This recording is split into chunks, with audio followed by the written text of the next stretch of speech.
Me llamo Aurora Salcedo, tengo 71 años, y lo que voy a contarte cambió mi vida para siempre. El funeral de mi esposo Julián fue el día más silencioso de toda mi existencia. Allí, junto a su tumba en el cementerio de Valencia, recibí un mensaje de un número desconocido que me heló la sangre. «Estoy vivo, no estoy en ese ataúd». Contesté con las manos temblorosas: «¿Quién eres?». La respuesta me dejó sin aliento. «No puedo decirlo, me vigilan. No confíes en nuestros hijos». Mi alma se partió en dos. Miré a Claudio y Martín, mis propios hijos que permanecían junto al féretro, con un gesto inquietantemente sereno. Sus lágrimas parecían fingidas, sus abrazos fríos como el mármol. Durante 45 años, Julián había sido mi compañero, mi refugio y la razón de mis días. Lo conocí cuando tenía 26 años en un pequeño barrio de Valencia. Yo trabajaba como dependienta en una panadería para mantener a mi padre viudo mientras él arreglaba radios antiguas en un taller que había heredado de su tío. No teníamos nada salvo lo que de verdad importa, amor sincero. Nunca olvidaré la primera vez que me habló. Fue una mañana de primavera. Yo llevaba un vestido azul desteñido y unas alpargatas gastadas. Julián salió del taller con las manos manchadas de polvo y me dijo, con una timidez encantadora: «Buenos días, Aurora. ¿Necesitas que repare tu radio?».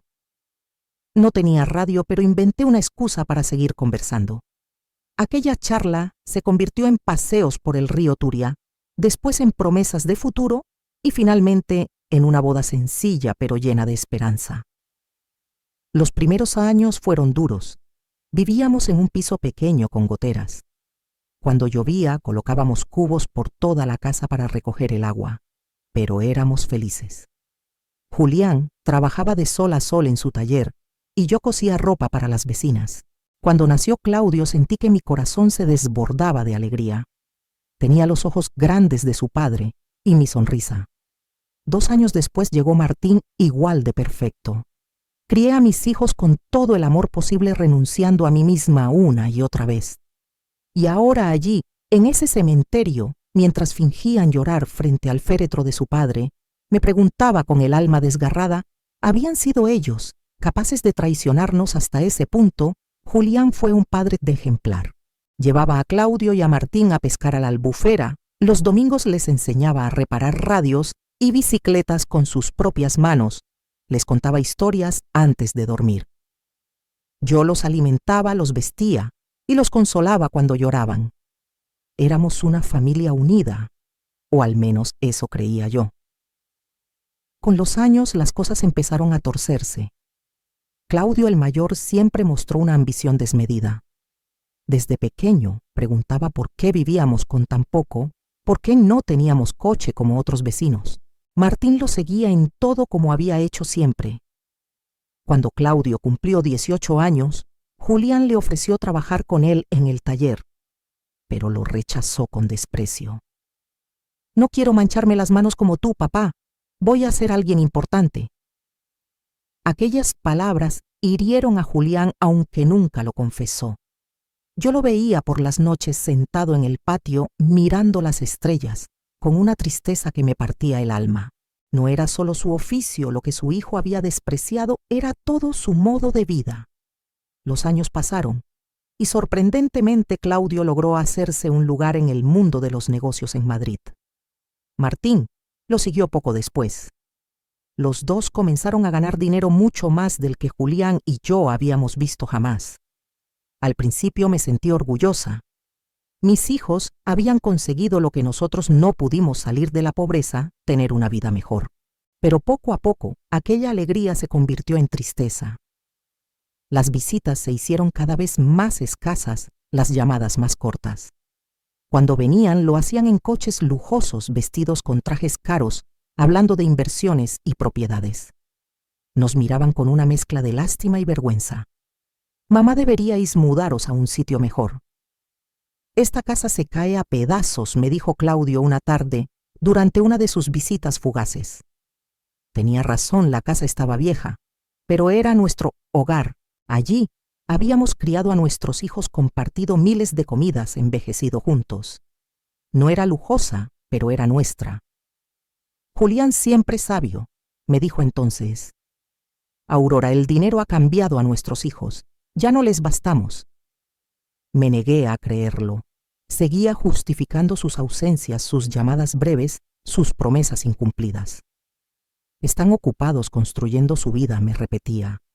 Algún día volverían a ser los hijos cariñosos que habíamos criado, pero en el fondo sabía que Julián tenía razón. Los habíamos perdido mucho antes de perderle a él. El cambio más drástico llegó cuando Claudio se casó con Beatriz, una mujer de Madrid que nunca ocultó su desprecio por nuestra vida sencilla. La primera vez que la trajo a casa, sus tacones altos se hundieron en el suelo del patio. La primera vez que Beatriz cruzó el umbral de nuestra casa, sus tacones se hundieron en el suelo del patio. Vestía un elegante vestido rojo que parecía costar más que todo mi armario junto. Encantada, me dijo con una sonrisa forzada, apenas extendiendo la punta de los dedos para saludarme. Sus ojos recorrieron nuestra casa humilde con una expresión difícil de descifrar, pero que me hizo sentir pequeña. Durante la cena apenas probó bocado. Movía las judías en el plato, cortaba trozos diminutos de pollo, pero casi no comía nada. Claudio, visiblemente nervioso, se disculpaba por detalles que jamás antes le habían preocupado. En otra ocasión, cuando aceptaron ir con nosotros a un pequeño restaurante de barrio, lo escuché susurrar a Beatriz, creyendo que yo no lo oía. Cada palabra me atravesó como un cuchillo. Martín, por su parte, nunca se casó, pero adoptó la misma frialdad que su hermano. Sus visitas se redujeron a fechas señaladas, siempre con prisas por marcharse. Pasaba más tiempo hablando por teléfono, cerrando negocios, incluso mientras estábamos sentados a la mesa. Mamá, me tengo que ir. Mañana tengo una reunión importante. Era su frase habitual, repetida una y otra vez. Los domingos en familia se convirtieron en un recuerdo lejano. Las navidades, antes cálidas y bulliciosas, se volvieron frías y ceremoniosas. Nuestros hijos llegaban en coches lujosos, nos traían regalos caros que no necesitábamos, permanecían apenas 2 o 3 horas y se marchaban con evidente alivio. Julián y yo envejecimos solos, consolándonos mutuamente. Él continuaba en el taller, aunque sus manos ya no tenían la fuerza de antaño. Yo seguía con mis costuras, aunque mi vista se debilitaba. Con nuestro pequeño ingreso, sobrevivíamos dignamente, orgullosos de no pedir nada a nuestros hijos triunfadores. ¿Sabes qué es lo más triste, Aurora?, me dijo Julián una noche tomando café en el patio. No es que tengan dinero. Es que el dinero les ha hecho creer que somos menos importantes. Tenía razón. Nuestros hijos no solo habían cambiado en lo económico, habían cambiado en su corazón. Para ellos ya no éramos sus padres queridos, sino un incómodo recuerdo de un pasado humilde que deseaban olvidar. La herida se abrió más cuando Claudio compró una casa de 180.000 euros en una urbanización exclusiva de Madrid. Poco después, Martín invirtió en un piso de 160.000 euros en el centro. Eran propietarios de fortunas que nosotros no podíamos ni imaginar. Y entonces, en una de sus pocas visitas, Beatriz sugirió con desparpajo: deberíais vender esta casa y mudaros a una residencia. Hay lugares preciosos para gente de vuestra edad. Estaríais mucho más cómodos. La palabra residencia me golpeó como una bofetada. Una residencia. Después de 40 años construyendo nuestro hogar y criando a esos hijos con tanto amor, no necesitamos una residencia, respondió Julián con la dignidad que siempre le caracterizó. Estamos bien aquí en nuestra casa. Pero vi la expresión en los rostros de Claudio y Martín. Apoyaban la idea de Beatriz. Para ellos éramos una carga, un problema que había que resolver de la forma más conveniente. Fue entonces cuando comenzaron las sugerencias más directas. Una tarde Claudio apareció con unos papeles en la mano, documentos preparados sin consultarnos. Papá, mamá, dijo, con esa sonrisa ensayada que tanto detestaba, he estado pensando en vuestro futuro. Esta casa con suerte vale unos 14.000 euros. Si la vendéis, yo puedo poner dinero y trasladaros a un sitio mejor. ¿Un sitio mejor? Para nosotros no había lugar más valioso que el hogar donde habíamos sido felices durante décadas. Pero Claudio no lo entendía. Para él todo se reducía a cifras, a balances, a valores de mercado. Además añadió, creo que papá debería jubilarse ya del taller. Tiene 70 años. Es hora de descansar. Julián lo miró con una tristeza infinita. Hijo, trabajar no es una carga para mí. Es lo que me mantiene vivo, lo que da sentido a mis días. Pero puedes hacerte daño, insistió Martín, como siempre respaldando a su hermano. A tu edad, un accidente sería muy peligroso. Sus palabras sonaban razonables, pero yo notaba algo más detrás, una impaciencia, una urgencia que no lograba descifrar. Los meses siguientes fueron tensos. Nuestros hijos aumentaron la presión para que vendiéramos la casa. Trajeron agentes inmobiliarios sin avisar, hicieron valoraciones sin nuestro permiso, incluso comenzaron a hablar de lo que sería mejor para todos. Mira, mamá, papá nos dijo Claudio durante una cena especialmente incómoda. Beatriz y yo hemos decidido tener hijos pronto y necesitaremos ayuda con los gastos. Si vendéis la casa y os mudáis a un sitio más pequeño, ese dinero podría considerarse como una herencia adelantada. Herencia adelantada. Nos pedía la herencia en vida. La osadía de su petición me dejó sin palabras. Julián se mantuvo sereno, aunque vi cómo se le tensaba la mandíbula. Hijo, dijo con calma, cuando tu madre y yo muramos, todo lo que tengamos será vuestro. Pero mientras estemos vivos, las decisiones son nuestras. No seáis tercos, intervino Martín, con una dureza que jamás le había escuchado. Ya sois mayores. No podéis seguir viviendo anclados en el pasado. Aquella noche, tras su marcha, Julián y yo nos quedamos despiertos hasta el amanecer. Por primera vez en nuestro matrimonio, hablamos en serio de la posibilidad de que nuestros hijos no fueran las personas que creíamos haber criado. Aurora, me dijo Julián, con un brillo de preocupación en los ojos que nunca antes le había visto. Aquí hay algo más que ambición o impaciencia. Detrás de esta presión hay algo más oscuro. No sabía entonces lo acertadas que eran las palabras de Julián. No imaginaba que mis propios hijos estaban planeando algo que cambiaría nuestras vidas para siempre.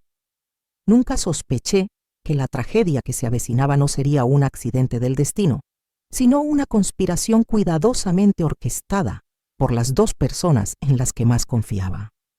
La última conversación normal que tuve con Claudio fue 3 semanas antes de la muerte de Julián. Llegó solo sin Beatriz, con un semblante más serio de lo habitual. Mamá me dijo, sentado en la misma mesa de la cocina donde había desayunado tantas veces de niño, quiero que sepas que pase lo que pase, Martín y yo siempre cuidaremos de ti. Sus palabras me tranquilizaron entonces, pero ahora recordándolas junto a la tumba de Julián, me provocaban escalofríos. ¿Por qué dijo eso? ¿Qué sabía que yo desconocía? El accidente que lo cambió todo ocurrió un martes por la mañana. Julián había ido temprano al taller, como llevaba haciendo más de 40 años. Yo estaba en la cocina preparando su comida favorita, arroz con pollo y garbanzos, cuando sonó el teléfono con una llamada que me heló la sangre. La señora Salcedo preguntó una voz desconocida. Le hablo desde el Hospital General. Su marido ha sufrido un grave accidente. Tiene que venir de inmediato. Las palabras se desdibujaron en mi mente como tinta en el agua. El mundo se detuvo. Mis piernas se volvieron de gelatina y tuve que apoyarme en el marco de la puerta para no caer. ¿Qué ha pasado? Está bien. Está vivo. Está en cuidados intensivos. Venga lo antes posible. El trayecto hasta el hospital fue una pesadilla borrosa. Mi vecina Carmen tuvo que llevarme en coche porque yo temblaba tanto que ni siquiera podía sostener las llaves. Durante todo el viaje, mi mente se negaba a aceptar lo que ocurría. Julián era cuidadoso, meticuloso en su trabajo. ¿Cómo podía haberle sucedido algo así? Al llegar al hospital me sorprendió ver allí a Claudio y Martín. Nadie les había avisado todavía, al menos yo no. Pero en mi desesperación no di importancia a ese detalle. Mamá me dijo Claudio abrazándome con una fuerza que parecía sincera. Papá está muy mal. Los médicos dicen que una de las máquinas del taller explotó. Tiene quemaduras graves y un traumatismo craneal. Martín tenía los ojos enrojecidos, pero su expresión me resultaba extraña. Parecía más pendiente de recibir una noticia importante que de sufrir por su padre. ¿Podemos verle?, pregunté suplicante. Solo familiares directos de uno en uno y por un máximo de 5 minutos, respondió la enfermera. Cuando entré en aquella sala de cuidados intensivos, mi corazón se hizo añicos. Julián estaba conectado a una docena de máquinas con vendajes que cubrían gran parte de su rostro y de sus brazos. Apenas lo reconocía. Su respiración era forzada artificial, mantenida por máquinas que pitaban sin descanso. Me acerqué a su cama y tomé su mano, la única parte de su cuerpo que parecía intacta. Julián, amor mío, estoy aquí. Todo va a salir bien. Te vas a recuperar como siempre lo has hecho. Por un instante sentí que apretaba levemente mis dedos. Sus párpados se movieron como si luchara en silencio. Mi guerrero seguía peleando para volver a mí. Los 3 días siguientes fueron los más largos de mi vida. Prácticamente viví en el hospital, durmiendo en sillas incómodas del pasillo. Claudio y Martín se turnaban para acompañarme, pero parecían más interesados en hablar con los médicos que en consolar a su padre. Escuché fragmentos de conversaciones que entonces no comprendí del todo. Martín preguntaba por seguros médicos por los costes del tratamiento. Claudio hablaba por teléfono de pólizas de vida y beneficiarios. Mamá me dijo: Claudio, al día siguiente hemos revisado los papeles de papá. Tiene un seguro de vida de 45.000 euros. Además, por su trabajo podría cubrirse hasta 70.000 más. ¿Por qué me hablaba de dinero mientras Julián seguía luchando por vivir? ¿Por qué se preocupaba por seguros en lugar de rezar por la recuperación de su padre? No me importa el dinero, le respondí con dureza. Solo quiero que vuestro padre se salve. Claro, mamá, contestó él, pero vi en su mirada algo que me heló la sangre, una frialdad calculadora ajena al dolor que debería sentir. Al tercer día, los médicos nos dieron la noticia más devastadora de mi vida. El doctor Ramírez, un hombre mayor de rostro compasivo, nos reunió en su despacho. Señora Salcedo, dijo con voz suave, el estado de su marido es crítico. Las quemaduras se han infectado y el traumatismo craneal es más grave de lo que pensamos al principio. ¿Qué quiere decir?, pregunté, aunque mi corazón ya conocía la respuesta. Debemos ser realistas. Su marido está en coma inducido. Podríamos mantenerlo con vida indefinidamente, pero las posibilidades de que despierte son mínimas. El mundo se me vino abajo. 45 años de matrimonio, toda una vida juntos, y ahora me decían que se desvanecía como humo. ¿Queremos intentarlo todo?, dije entre lágrimas. No importa el tiempo ni el coste. Pero entonces Claudio intercambió una mirada con Martín que me preocupó. Mamá dijo: Claudio, fingiendo comprensión, tenemos que ser prácticos.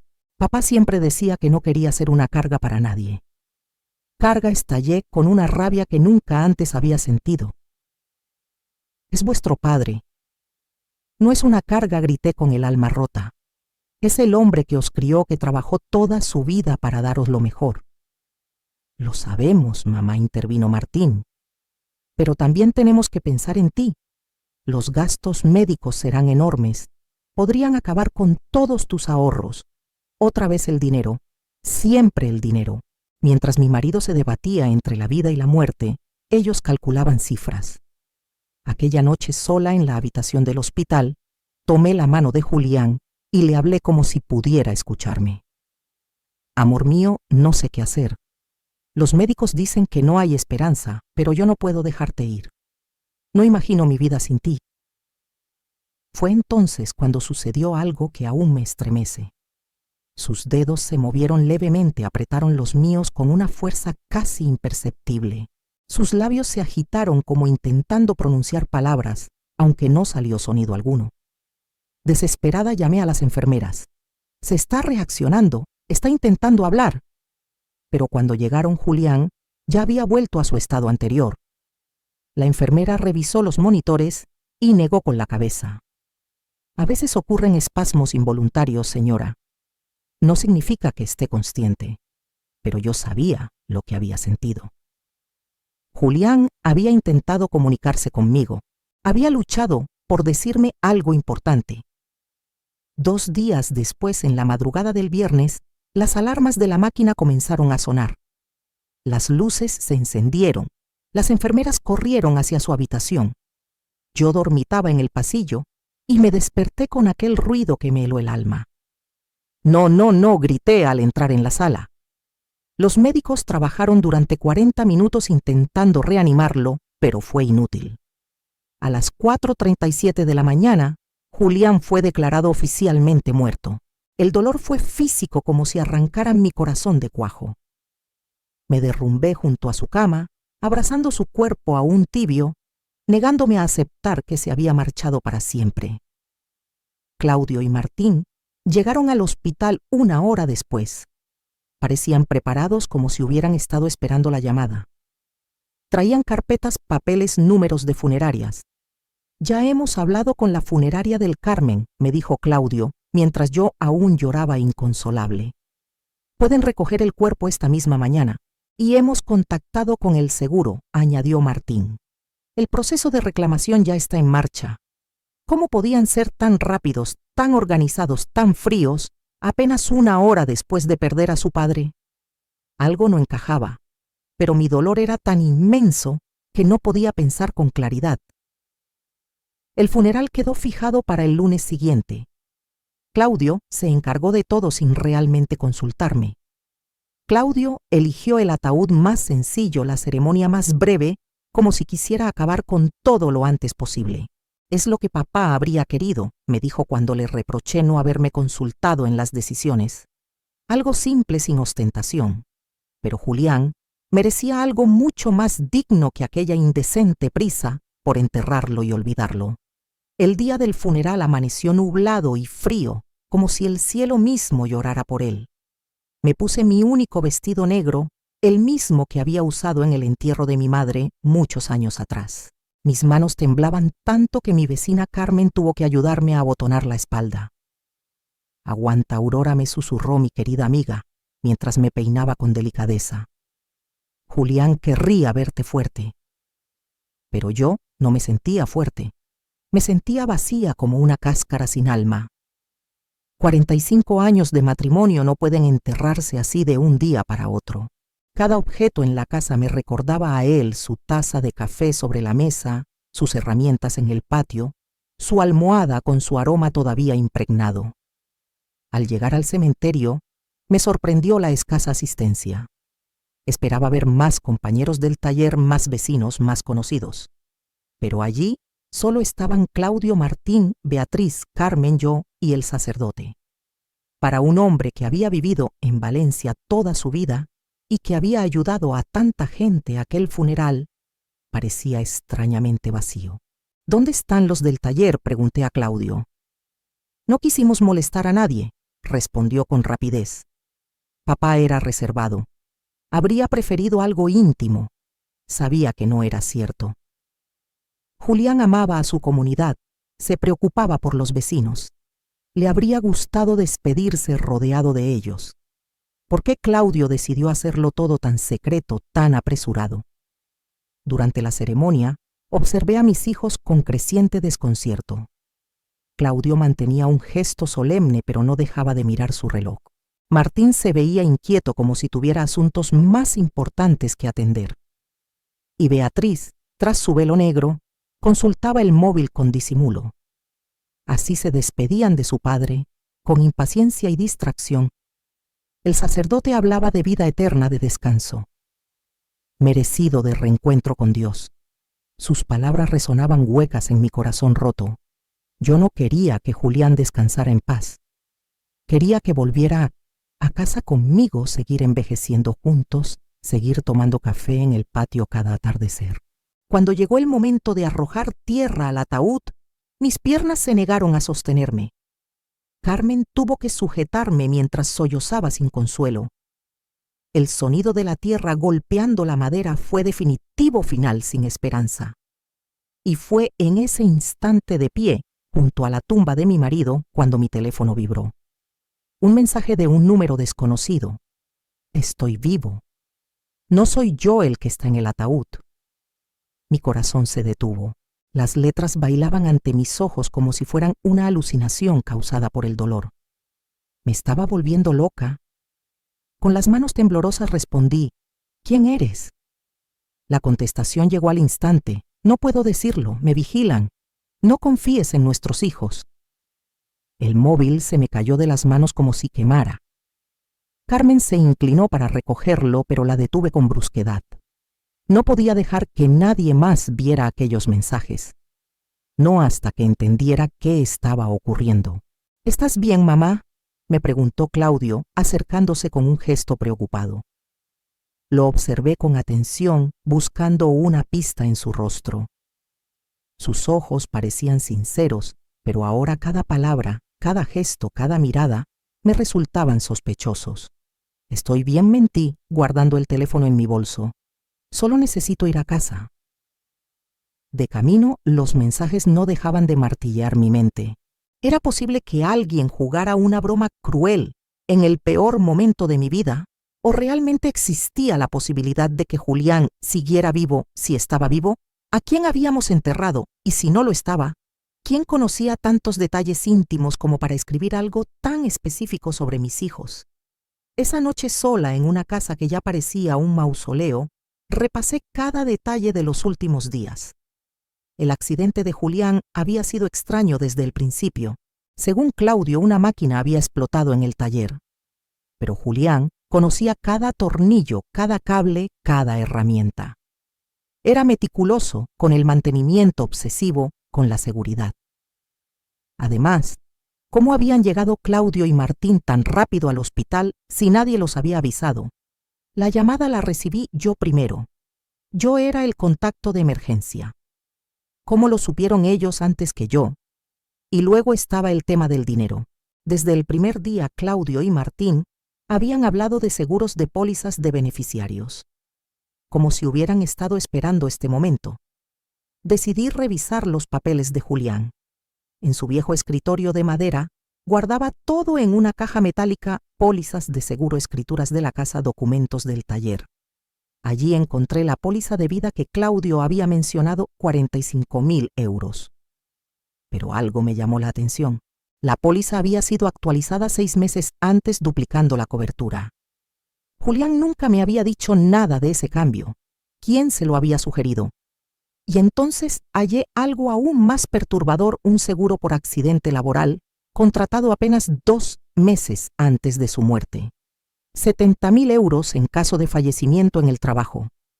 En total, 115.000 euros. Una fortuna para una familia como la nuestra, pero también una tentación demasiado grande para alguien sin escrúpulos. Mi teléfono volvió a vibrar. Otro mensaje del mismo número desconocido: revisa la cuenta del banco. Mira quién ha estado moviendo el dinero. Esta vez no dudé. Quienquiera que fuese sabía demasiado para hacer una broma cruel. Conocía los seguros, conocía a mis hijos. Manejaba detalles que solo alguien muy cercano a nosotros podía saber. Al día siguiente, fui al banco donde Julián y yo habíamos tenido nuestra cuenta durante más de 30 años. La señora Pérez, la directora que nos conocía desde siempre, me recibió con un gesto compasivo. Aurora, lo siento muchísimo por Julián. Era un buen hombre. Gracias, señora Pérez. Necesito revisar nuestras cuentas.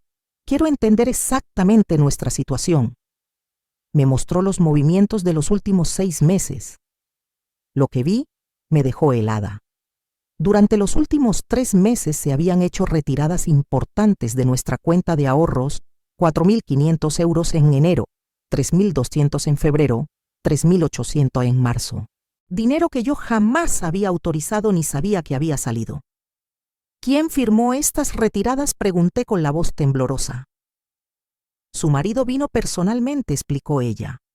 Dijo que necesitaba el dinero para reparaciones del taller, pero yo llevaba las cuentas de la casa. Sabía al céntimo lo que entraba y lo que salía.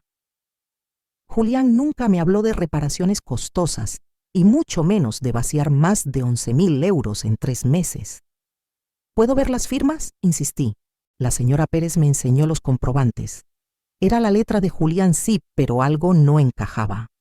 Demasiado temblorosa, demasiado insegura para su escritura firme y clara de siempre. ¿Vino solo o con alguien?, pregunté con el corazón acelerado. Ella pensó un instante. Ahora que lo menciona, creo que un par de veces vino acompañado de uno de sus hijos, diría que Claudio. Me comentó que le ayudaba con los trámites porque a Julián le costaba leer los documentos sin gafas. Sentí un vuelco en el estómago. Claudio había estado allí, manipulando movimientos de dinero a espaldas mías. Y la excusa de las gafas ridícula. Julián veía perfectamente con ellas y nunca se las quitaba durante el día. Esa misma tarde, repasando los extractos una y otra vez, mi teléfono vibró de nuevo. Los seguros fueron idea de ellos. Convencieron a Julián de que necesitabas más protección. Era una trampa. Ya no podía negarlo. La póliza aumentada, las retiradas sospechosas, la presencia de Claudio en el banco, su eficiencia helada en el funeral. Todo apuntaba en la misma dirección. Mis propios hijos habían urdido algo oscuro contra su padre. Pero la pregunta que me aterraba era si de verdad habían planeado la muerte de Julián, cómo lo habían hecho, y quién era la persona que me enviaba esos mensajes. Cómo sabía tanto de lo ocurrido. Los días siguientes se convirtieron en una pesadilla de dudas y sospechas. Cada sonrisa de Claudio, cada abrazo de Martín, cada palabra de condolencia, me parecían máscaras que ocultaban algo siniestro. Pero necesitaba más pruebas antes de aceptar una verdad tan horrible como la que se dibujaba en mi mente. Mi teléfono no dejaba de vibrar con mensajes del número misterioso «Ve al taller de Julián». Busca en su escritorio. Hay cosas que aún no has visto. Decidí ir al taller por primera vez desde el accidente. Claudio había dicho que una máquina había explotado, pero lo que encontré fue muy distinto a lo que esperaba. El lugar estaba extrañamente limpio. Demasiado limpio para haber sido escenario de una explosión. No había rastros de quemaduras en las paredes, ni restos de piezas rotas, ni señales de destrucción. ¿Dónde está la máquina que explotó?, susurré en voz baja. Recorrí el taller, la soldadora, el compresor, la sierra. Todo estaba en su sitio funcionando perfectamente. ¿Cuál había sido entonces la causa del supuesto accidente? En el escritorio de Julián encontré algo que me heló la sangre, una nota con su letra fechada 3 días antes de su muerte. Claudio insiste en que contrate más seguros. Dice que es por Aurora, pero algo no me cuadra. No confío en sus intenciones. Debajo había otra anotación. Martín me trajo unos papeles para firmar. Dice que son para modernizar el taller, pero no entiendo de qué se trata. ¿Por qué tanta prisa? Julián había tenido sospechas. Había sentido que algo extraño ocurría con la conducta de nuestros hijos, pero murió antes de poder contármelo. Seguí revisando y encontré un sobre con mi nombre. Lo abrí con las manos temblorosas. Era una carta de Julián. Mi querida Aurora, si estás leyendo esto, es para ti. En los últimos meses he notado cambios preocupantes en Claudio y Martín. Están demasiado interesados en el dinero, en los seguros, en que vendamos la casa. Beatriz los presiona mucho. Ayer Claudio me dijo que debería preocuparme más por mi seguridad, porque a mi edad cualquier accidente podría ser fatal. No sé por qué, pero sonó como una amenaza. Te quiero. Y si algo me pasa, no confíes ciegamente en nadie, ni siquiera en nuestros hijos. La carta se me cayó de las manos. Julián había previsto su propia muerte. Él había visto las señales que yo, cegada por el amor de madre, había preferido ignorar. Aquella noche Claudio vino a visitarme. Traía una botella de vino y una sonrisa que ahora me parecía completamente falsa. Mamá, he estado pensando en tu futuro, me dijo sirviéndose una copa sin preguntarme si yo quería. El dinero del seguro ya está en trámite. Serán 115.000 euros. ¿Y cómo sabes la cantidad exacta?, pregunté fingiendo ingenuidad. Bueno, yo ayudé a papá con los papeles del seguro. Quería asegurarme de que tuvieras suficiente para vivir cómoda. Mentira. Según las notas de Julián, había sido presionado por Claudio para aumentar esas pólizas. ¿Y qué crees que debería hacer con ese dinero?, pregunté observando cada gesto de su rostro. Sus ojos se iluminaron con un brillo que me heló la sangre. Podrías comprarte una casa más pequeña, más cómoda. O mejor aún, mudarte a una buena residencia donde tengas compañía y cuidados médicos. Martín y yo podríamos gestionar tu dinero para que rinda más. Gestionar mi dinero. Sus palabras sonaban a sentencia. Solo queremos cuidarte, mamá, insistió. A tu edad es fácil que te estafen o que tomes malas decisiones. Nosotros sabemos de inversiones. Podríamos triplicar esa cantidad en pocos años. Triplicar mi dinero. O hacerlo desaparecer en sus propios bolsillos. Déjame pensarlo, le respondí ocultando mi rabia. Esa misma noche recibí otro mensaje. Mañana ve a la comisaría. Pide el informe del accidente de Julián. Hay contradicciones que debes conocer. A la mañana siguiente fui a la policía local. El sargento Morales, que conocía a Julián desde hacía años, me recibió con amabilidad. ¿El informe del accidente de mi marido?, pregunté con la voz rota. Él me miró confundido. ¿Accidente, señora Salcedo? ¿Qué accidente? El de su taller. Cuando explotó la máquina, respondí casi sin aire. El sargento revisó los archivos y negó con la cabeza. Aquí no tenemos ningún reporte de explosión en el taller de Julián. De hecho, no consta ningún accidente laboral que lo involucre. Sentí que el suelo se abría bajo mis pies. Pero mis hijos dijeron que había sido un accidente en el taller. Por eso estaba en el hospital. El sargento suspiró y me mostró un documento. Su marido ingresó el martes por la mañana, sí, pero no por un accidente laboral. Según el informe médico, llegó inconsciente con síntomas de envenenamiento. Envenenamiento, susurré. Los doctores hallaron rastros de metanol en su sangre, una cantidad suficiente para provocar ceguera, daño cerebral y finalmente la muerte. El hospital debería habérselo comunicado. Envenenamiento. La palabra resonaba en mi cabeza como un trueno. No había sido una explosión. No había sido un accidente laboral. Alguien había envenenado deliberadamente a mi marido. ¿Por qué nadie me dijo esto?, pregunté con la voz rota. Los familiares directos que firmaron los papeles en el hospital pidieron que la información se mantuviera confidencial, explicó el sargento Morales. Argumentaron que usted estaba demasiado frágil emocionalmente para manejar los detalles técnicos.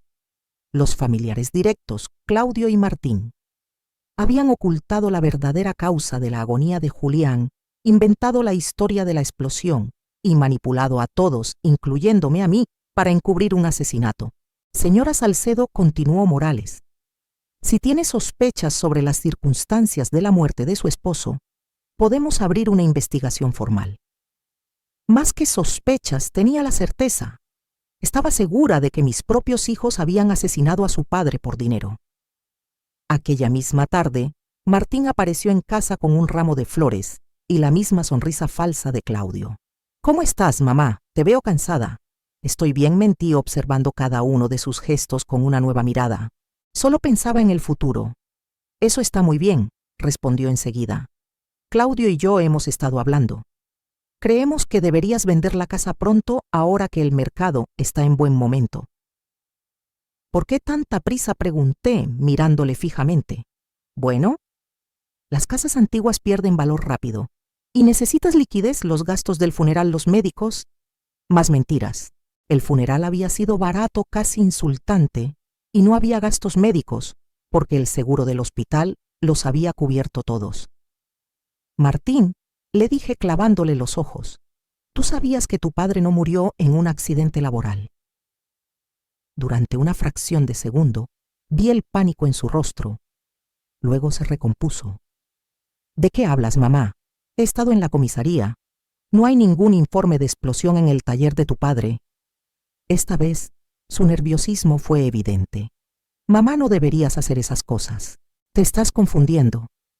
El dolor te afecta. ¿El dolor me confunde? ¿O sois vosotros los que me habéis mentido? Se levantó de golpe, derramando el café que le había servido. Creo que necesitas descansar. Hablaremos cuando estés más tranquila. Se marchó apresurado, pero antes hizo una llamada en el patio. No escuché las palabras, pero el tono era urgente, preocupado. Esa noche recibí el mensaje más revelador hasta entonces. Mañana vendrán juntos.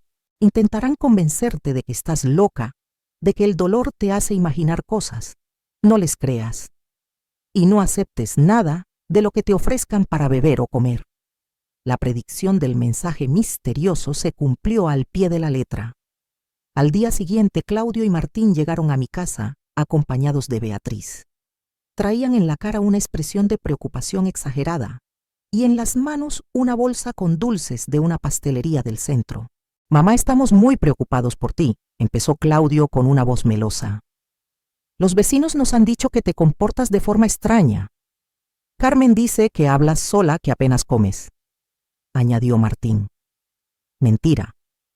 Carmen jamás me había dicho nada de eso. Era otra más en su creciente colección de falsedades. Beatriz te ha traído tus pasteles favoritos», añadió Martín señalando la bolsa. «Y además hemos preparado café especial de esa marca que tanto te gusta». Recordé las palabras del mensaje. No aceptes nada de lo que te ofrezcan de comer o beber. Pretendían envenenarme igual que a Julián. «Gracias, pero ya desayuné», contesté manteniendo la distancia. «Pero suegra», insistió Beatriz, con una sonrisa que no llegaba a los ojos desde que murió Julián, «has perdido mucho peso. Debes cuidarte». «Estoy perfectamente», respondí con firmeza. Claudio intercambió con Martín una mirada significativa. Era la misma que habían compartido en el hospital cuando el médico nos dio el pronóstico de su padre. «Mamá», dijo Claudio acercándose más a mí, «queremos hablar de algo importante. Hemos consultado a algunos doctores sobre tu comportamiento reciente», añadió Martín. «¿Mi comportamiento?», pregunté incrédula. «Sí», continuó Claudio. «Tus preguntas raras, tus visitas a la comisaría, esa obsesión con detalles irrelevantes sobre papá. Es normal tras una pérdida tan grande, pero puede ser peligroso». Martín asintió con gesto serio. «Hablamos con el doctor Salinas. Dice que es común que las personas mayores desarrollen paranoia después de la muerte de su pareja, sobre todo las mujeres de tu edad». «Paranoia. Me estaban acusando de loca por descubrir sus mentiras. No estoy paranoica», les dije con toda la firmeza que pude reunir. «Solo estoy haciendo las preguntas que debía haber hecho desde el principio». «¿Qué preguntas?», replicó Claudio con un tono desafiante. «¿Como por qué no existe un informe policial del supuesto accidente de vuestro padre? ¿Como por qué el taller está perfectamente limpio si hubo una explosión? ¿Como por qué retirasteis más de 11.000 euros de nuestra cuenta sin decirme nada?». El silencio que siguió fue insoportable. Los tres intercambiaron miradas de pánico apenas disimulado. «Mamá», balbuceó Martín. «Esas cosas tienen explicaciones sencillas. Papá retiró el dinero para unas reparaciones. Quería darte una sorpresa». «Sí», intervino Claudio con voz firme. «Pensaba remodelar la casa». «Otra mentira más. Había contratado a unos obreros para arreglar el tejado, pintar las paredes. Quería que fuese una sorpresa para tu cumpleaños», dijo Claudio con tono serio. «Si eso fuera cierto, ¿dónde estaban los obreros? ¿Dónde los materiales? ¿Por qué nadie en el barrio sabía nada de esa supuesta remodelación?». Y sobre el informe policial añadió: «No todos los accidentes de trabajo requieren denuncia, especialmente cuando ocurren en una propiedad privada». Mentira. El sargento Morales había sido muy claro.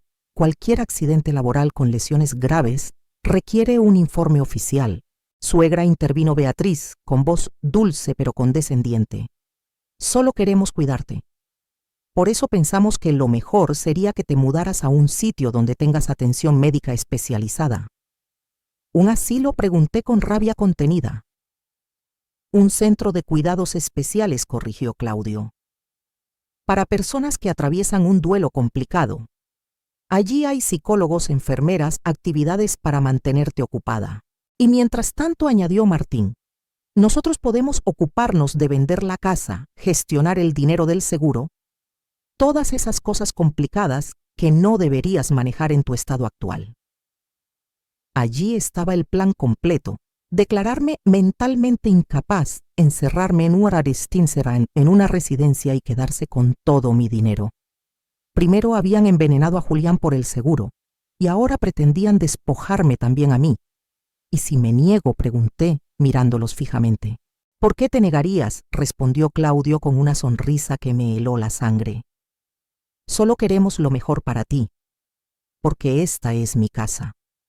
Aquí construí mi vida con Julián. Aquí os crié. Martín soltó un suspiro exagerado. Mamá, no puedes vivir en el pasado para siempre. Papá se ha ido. Tienes que aceptarlo y seguir adelante. Lo he aceptado, les contesté. Pero eso no significa que vaya a entregarles mi vida ni mi dinero. Las máscaras de preocupación empezaban a resquebrajarse en sus rostros. Claudio se levantó de golpe. Muy bien. Si no quieres escuchar razones, tendremos que tomar medidas más drásticas. ¿Qué significa eso?, pregunté, aunque ya lo intuía. Significa que podemos iniciar un proceso legal para declararte incapaz. Tenemos testigos de tu comportamiento errático. Tenemos informes médicos que confirman que padeces paranoia senil. ¿Médicos? ¿Qué médicos? Yo no he hablado con ninguno sobre mi estado mental. El doctor Salinas ya firmó un informe preliminar, añadió Martín. Según nuestras descripciones, necesitas atención especializada. Un médico que jamás me había examinado había firmado un diagnóstico basándose únicamente en lo que mis hijos le contaron. ¿Cuánto les costó comprar esa evaluación falsa? Puedes cooperar voluntariamente, remató Claudio, o lo haremos legalmente. Pero de una forma u otra recibirás la ayuda que necesitas. Era una amenaza directa. Si no entregaba mi dinero voluntariamente, ellos utilizarían la ley para arrebatármelo. Necesito tiempo para pensarlo, les dije, intentando ganar espacio. Por supuesto, respondió Beatriz con su dulzura fingida. Pero no demasiado. Es por tu propio bien. Cuando se marcharon, me quedé sentada en la cocina temblando de rabia y de miedo. Mis propios hijos, la sangre de mi sangre, no solo habían asesinado a su padre, ahora planeaban robarme todo lo que me quedaba. Esa noche el teléfono vibró con un mensaje más largo de lo habitual. Aurora, soy Salvador Mendoza, investigador privado. Julián me contrató 3 semanas antes de morir, porque sospechaba de Claudio y Martín. Lo envenenaron con metanol en el café del desayuno. Tengo grabaciones de sus conversaciones planeándolo todo. Mañana a las 3 de la tarde. Ven al Café La Esperanza. Siéntate en la mesa del fondo. Allí estaré. Por fin sabía quién me había estado enviando los mensajes. Y lo más importante, tendría las pruebas necesarias para hacer justicia por la muerte de Julián. Pero también comprendía que no tenía mucho tiempo. Claudio y Martín ya habían mostrado sus cartas. Si no actuaba pronto, acabaría encerrada en una residencia, mientras ellos disfrutaban del dinero que había costado la vida de su padre. La guerra había comenzado, y aunque yo fuese una mujer de 71 años frente a 2 hombres sin escrúpulos, tenía algo que ellos nunca podrían comprar: la verdad. Y la verdad, tarde o temprano, siempre encuentra el camino. Aquella noche, por primera vez desde la muerte de Julián, sonreí, porque entendí que mi marido no había muerto en vano. Su precaución, su instinto, su decisión de contratar a un investigador privado me daban ahora la oportunidad de hacer justicia. Claudio y Martín me habían subestimado. Pronto descubrirían que una mujer que lucha por la memoria de su esposo asesinado es una fuerza más poderosa que toda su codicia junta. Al día siguiente me desperté con el corazón agitado. Me vestí con cuidado, eligiendo mi vestido morado más serio, el que siempre usaba en ocasiones importantes.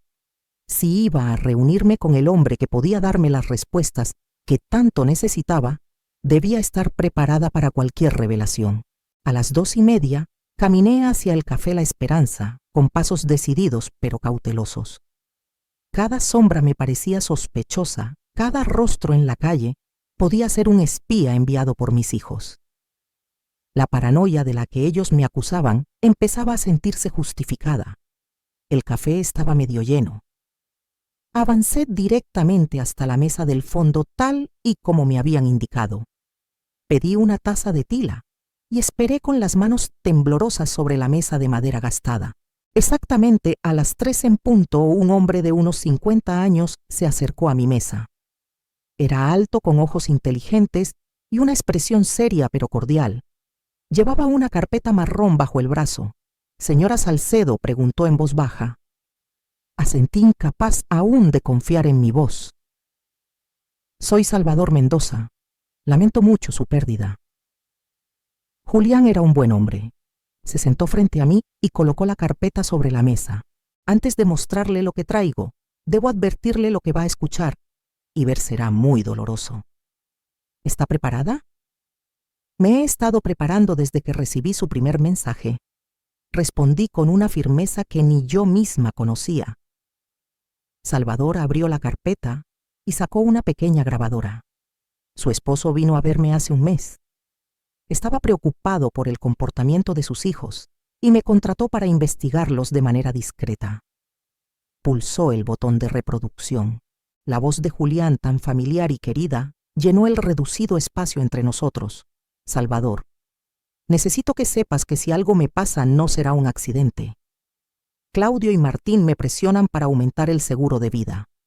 Ayer Claudio me trajo unos papeles que decía eran para proteger mejor a Aurora, pero al leerlos descubrí cláusulas que les beneficiaban directamente. El corazón me latía con fuerza. Escuchar su voz era como tenerlo de vuelta por unos instantes, pero sus palabras confirmaban mis peores sospechas. La grabación siguió.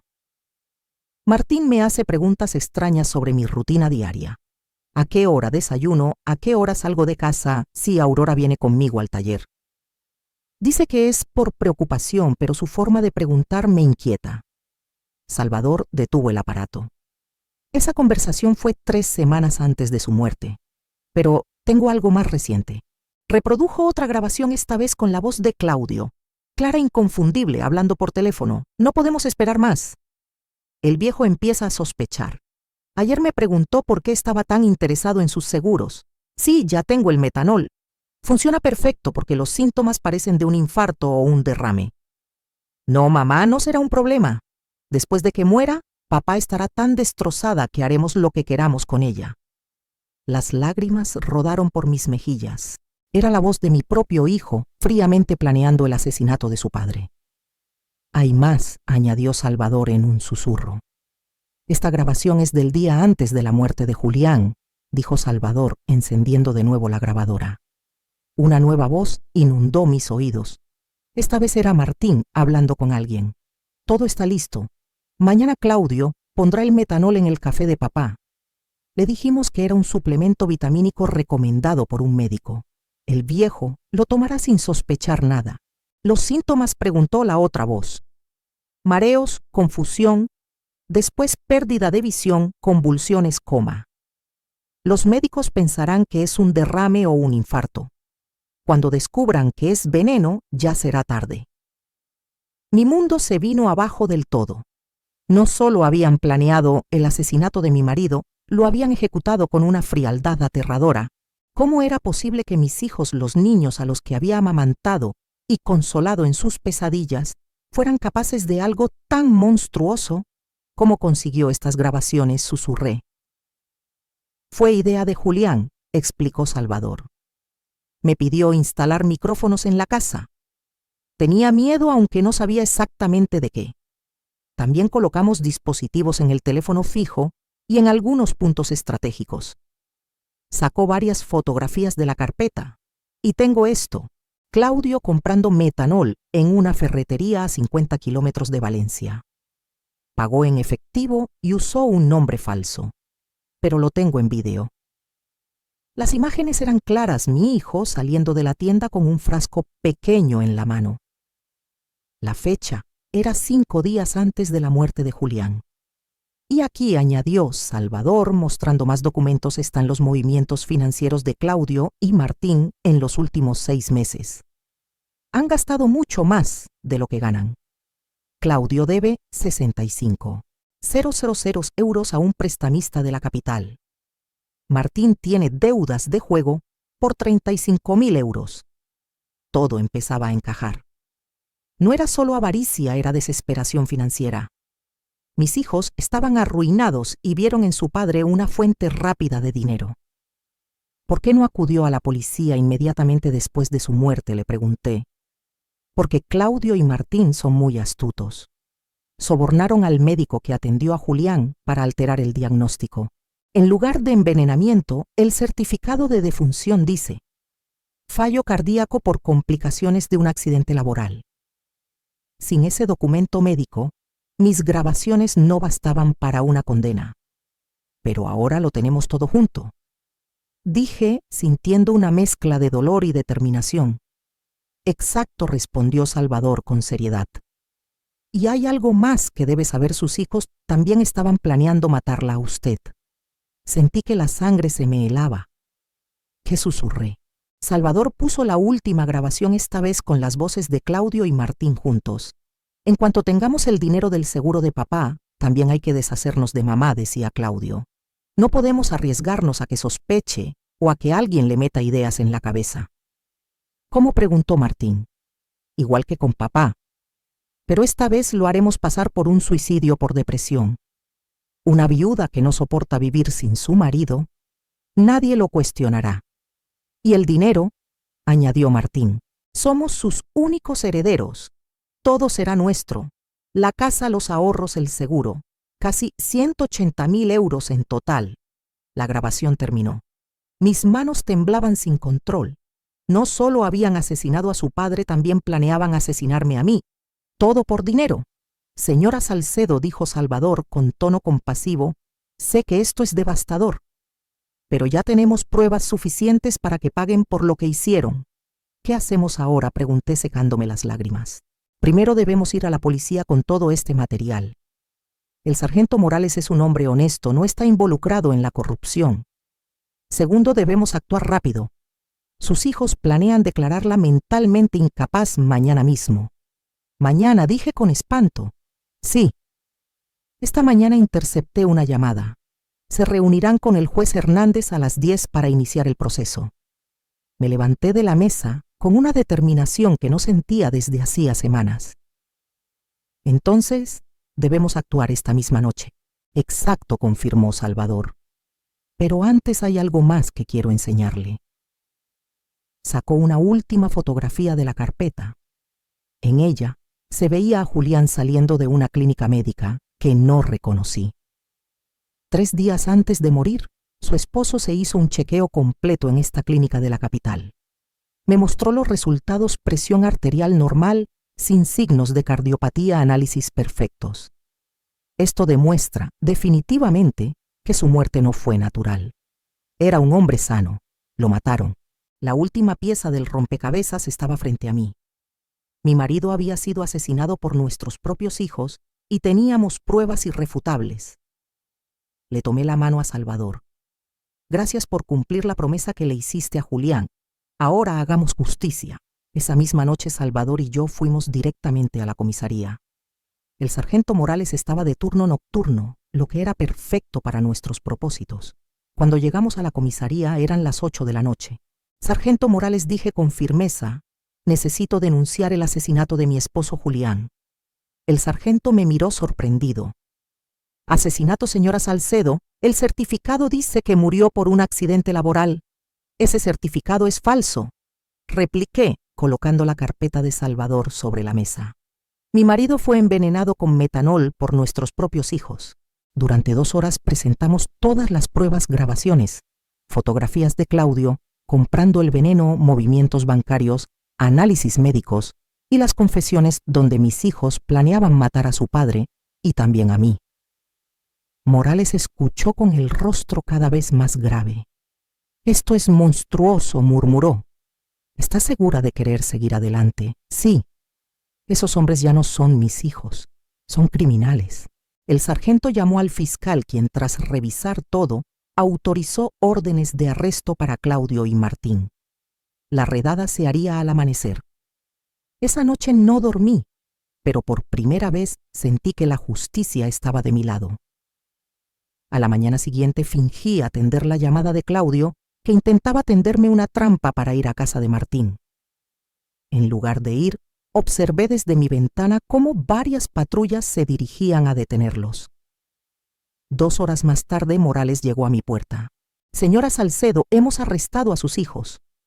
Claudio confesó al escuchar las grabaciones. Martín intentó huir y hubo que perseguirlo. Aquella tarde, Beatriz vino llorando rogando que retirara los cargos. «Esto es culpa mía», me dijo yo. Presioné a Claudio. «Tu marido asesinó al mío», respondí fría. «No hay justificación». Días después exhumaron el cuerpo de Julián. Los análisis confirmaron la presencia letal de metanol. El caso conmocionó al pueblo. Nadie podía creer que 2 hijos hubiesen matado a su padre por dinero. El médico que falsificó el certificado también fue detenido. El juicio comenzó 2 meses después. El tribunal estaba lleno. Al oír las grabaciones, muchos lloraron de horror. Yo testifiqué con la voz quebrada pero firme. Crié a mis hijos con amor. Nunca imaginé que me devolverían la vida de esta forma. Tras 3 días de pruebas, el jurado los declaró culpables de asesinato y conspiración. La sentencia fue cadena perpetua sin libertad condicional hasta pasados 30 años. Por fin justicia. Esa noche volví a mi casa, que dejó de ser un lugar de dolor para volver a ser mi hogar. Doné el dinero del seguro a una fundación para víctimas de crímenes familiares. Ese dinero estaba manchado de sangre. 6 meses después recibí una carta de Claudio desde prisión. «Madre, no merezco tu perdón, pero lo lamento. El dinero y las deudas nos cegaron. Destruimos la mejor familia del mundo por nada». Martín dejó una carta en la que decía que no soportaba más la culpa y que prefería quitarse la vida antes que seguir viviendo con el peso de lo que habían hecho. Al día siguiente, lo encontraron en su celda. La noticia provocó en Claudio un colapso nervioso tan fuerte que tuvo que ser trasladado a la unidad psiquiátrica de la prisión. Allí permanece hasta hoy atrapado entre delirios y recuerdos de un pasado que lo persigue. Han pasado ya 2 años desde aquel juicio.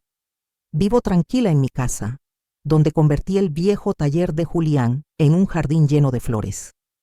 Cada domingo llevo un ramo a su tumba, rosas rojas, claveles blancos y girasoles que buscan el sol como él me enseñó a hacerlo en los tiempos difíciles. Salvador. El investigador se ha vuelto un amigo cercano. Me visita cada semana y compartimos café en el patio mientras conversamos de la vida. A veces los vecinos me preguntan si extraño a mis hijos. La respuesta es dolorosa. Echo de menos a los niños que fueron, pero no a los hombres en que se convirtieron. Ellos murieron moralmente mucho antes de que decidieran acabar con la vida de su padre.